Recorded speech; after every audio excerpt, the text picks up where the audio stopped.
Natawa ko ba sa isang follower ko. Siguro sa YouTube ako nakita or sa Facebook. Nag-comment sa, ano, nag-message sa akin sa WhatsApp. Sabi niya sa akin eh, Kabayan, pwede mo magtanong? Sabi ko naman sa kanya, oh, bakit ano?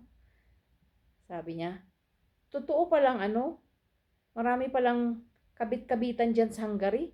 Kasi nababasa ko sa ano, mga Filipino group in Hungary. Sa mga comment section, puro mga kabit-kabit daw. Sabi niya, ayoko na pumunta dyan kabayan, ang pangit pala ng Hungary. Kasi ang dami palang mga kabit-kabit dyan. Natawa ko sa kanya. Sabi ko sa kanya, kabayan, huwag kang matakot. Pumunta ka pa rin dito sa Hungary. Kasi nasa'yo yan kung papatol ka eh o hindi eh. Kung makati ka, edi papatol ka talaga. Pero kung matino ka talaga at isipin mo yung pamilya mo, yung kinabukasan ng mga anak mo, hindi mo magagawa yan. Pero kung talagang kating-kati ka na at pagdating mo dito nahuhumsi ka, naghahanap ka ng ibang ano, eh wala yan sa country kung saan ka pupunta. Kaya huwag kang matakot pumunta ng Hungary. Kasi kahit saan ka, kahit sa Pilipinas ka pa pumunta, kahit sa Middle East ka pa, o sa Taiwan, marami yan.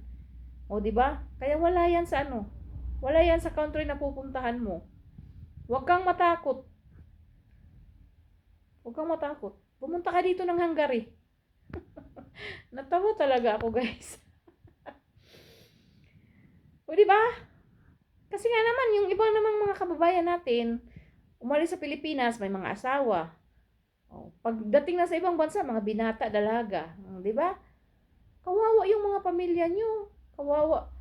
Lalo na yung mga anak nyo, guys. Kawawa. Sila yung maapektuhan.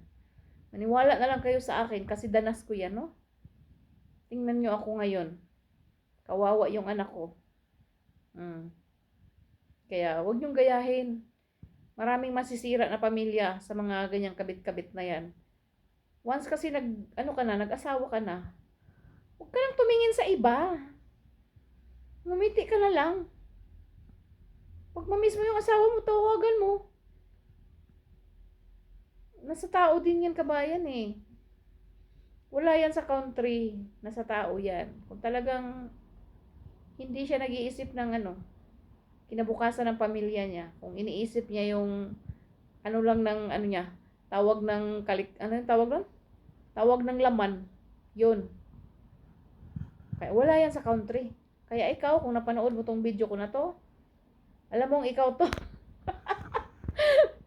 Pumunta ka na ng Hungary, huwag ka matakot. Depende yan sa'yo kung papatol ka. Diyos ko po, Lord. O, diba? Wala yan. Maraming kabit-kabit kahit saan ka magpunta. Kaya huwag kang matakot.